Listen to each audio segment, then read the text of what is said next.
I feel like this is something that I've definitely heard a bit recently. Who's better, Kyler Murray or Lamar Jackson? And I do think you can make a legitimate argument to either side. Like, for example, let's look at their numbers from last year.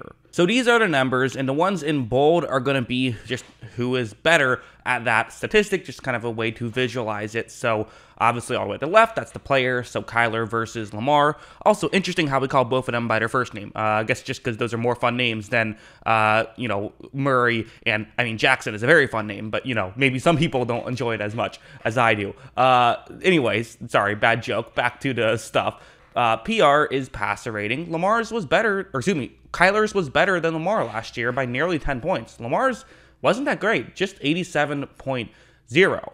Adjusted completion percentage was very similar, so both of the guys, did a pretty similar job at that. Again, adjusted completion percentage does account for, drops, or if it was a good throw but wasn't caught, and, throwaways and all of that stuff. What it does not account for is just difficulty of throws. If you put the ball, further down the field more frequently, your adjusted completion percentage is going to be lower. Same way with a regular completion percentage, but still, theirs are relatively even. Kyler has a couple points on Lamar. Turnover-worthy play percentage, Kyler was significantly better than Lamar Jackson was. And this is actually something where Kyler's turnover-worthy play percentage was on the lower side in football last year, which is certainly surprising, I think, given the fact that he kind of had a reputation of being a gunslinger. And while he did put the ball in harm's way at times, according to the PFF graders, not as often as maybe you might think. Big time throw percentage, another one where, again, the way that these two stats work is it is a bit subjective. It's the PFF graders who make the calls there. They're not going to get everyone right, but I still would rather use a stat like this than just use a stat like, for like pure turnovers in general. I think this will get you closer to being correct than just looking at just complete results, because there's so much flukiness that goes on there. But Kyler had the best big-time throw percentage in football. Lamar Jackson's, again, not spectacular. Lamar's passing stats in general last year weren't really that great. His PFF grade wasn't great either, 70.2. Kyler's was very good. And then the running grade, so this is the PFF run grade. This is the one that just really jumps out at you. Lamar's was good. It wasn't as great as we've seen it in years past, but it was still solid. But Kyler's run grade was abysmal. He was one of the worst in football in terms of running the ball, which is surprising to me. And I do have a theory on why that is that I'll get into a little bit later. But before I do that, I want to continue talking about numbers for a little bit longer. And the reasoning why I want to do that is I know that Ravens fans will be screaming at their television or computer or phone or whatever they're watching this on, saying, okay, you can't really compare just the past season with these two guys. You're talking about Kyler's best season versus Lamar Jackson's worst season. That's not really fair to compare, and also Lamar was banged up this season, so that also is going to hurt those numbers. So let's go over here now, and let's compare Lamar's MVP season to Kyler's best season, which was last year, and as you would expect, Lamar's is significantly better. So the passer rating, 10 points better in Lamar's favor now. Adjusted completion percentage, I put the wrong one in bold. Kyler's is still a point better, but again, very similar there. Turnover-worthy play, very similar. Lamar's slightly has the edge. Big time throw percentage, Kyler still has the advantage there. Kyler, again, best in football last year. Lamar's was still good at 5.2. His was solid last year at 4.7, but Kyler's was just otherworldly at 7.9% of his throws being considered big-time throws. Lamar's PFF grade was fantastic at over 90, and his run grade was obviously also over 90, very good as well. So clearly, when you're comparing their best years, Lamar is going to have the edge, and I think even the biggest Kyler fans will acknowledge that Kyler, while very good last year, was not Lamar at his peak. Anyways, let's get into the film, and I want to talk about this play first, because I think this is, again, people are going to be confused about the low Kyler Murray run grade, and I know a lot of people like to say, PFF, they don't know what they're talking about, and will immediately discount that stuff, but as I always say, it's very frequent that when you are initially surprised by a PFF grade and you go back and watch the film, you can at least see where they're coming from. Even if you disagree, you can understand why that grade happened.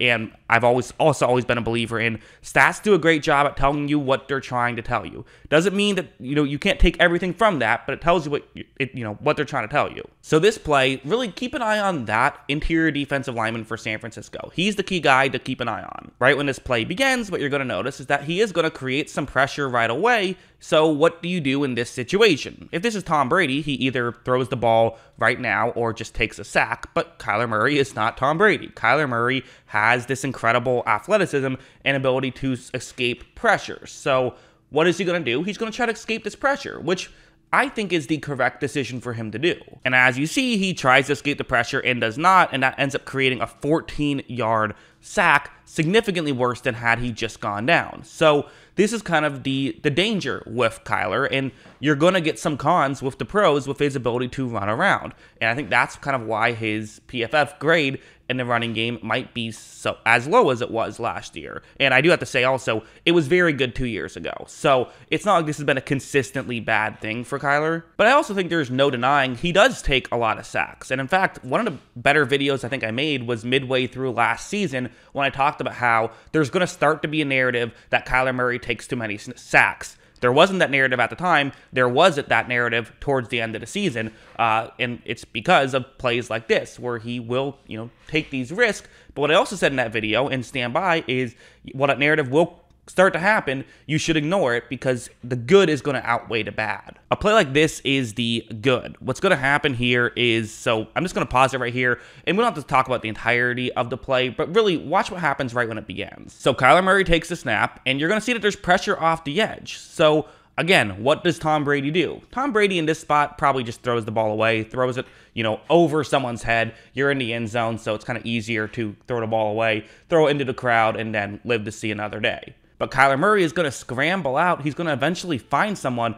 throw it, and makes a great catch. That's a great play, but again, if you're a PFF grader, I don't know exactly how this works, but I believe you would just give credit for the passing grade on that one. It doesn't help your running grade. So because of that, while this is a great play, it might cause his running grade to be lower. So for me, I have no issue with that. I don't consider this a negative in the slightest. I consider it a massive positive. Meanwhile, for Lamar Jackson, let's talk about maybe one of the negatives we saw with him. He put the ball in harm's way too much last year, and there's really no denying that. Whether you're talking about film, whether you just watch it as casually as a fan, or whether you look at the statistics, put the ball in harm's way too much and needs to clean that up. I think that's fair to say, whether it's fumbles or whether it's interceptions. This is a great example in that Kansas City game where you can kind of see how this route could work, could get in between the two safeties over the middle of the field. However, right when this play begins, I'm going to assume Lamar just didn't think that Tyrann Mathieu would drop back into coverage,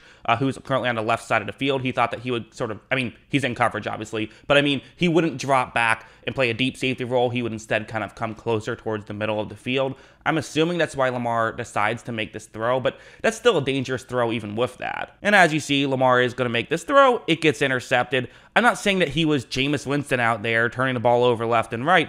He wasn't going to get 30 interceptions, but, does have a bit of a gunslinger's mentality at times, will put the ball in harm's way at times. And those are things that he probably will have to clean up. Again, it wasn't bad for his entirety of his career. As I said, his MVP season, he was better than Kyler, who was very good at protecting the football, but still something that came up last year that he does have to get better at. But of course, one last thing you have to talk about with Lamar Jackson is he doesn't have to be as good of a thrower as Kyler Murray is, who they're both great runners, but I'm sorry, as great as Kyler is, he's not Lamar Jackson. Lamar is just on another level when it comes to being able to rush with the football and being able to run these designed rushing plays. Kyler's running plays tend to be a lot more scrambles, throw him before he gets, past the line of scrimmage, that kind of stuff, which is very good and very valuable. But I think Lamar can really create a consistent offense simply through rushing the football, and this is an example where he's going to run to the offense's right here. Look at how right when this play begins. So you see you leave the edge rusher, who was actually Chris Jones on this play. That's when they were trying to make him an edge rusher. He's on the outside.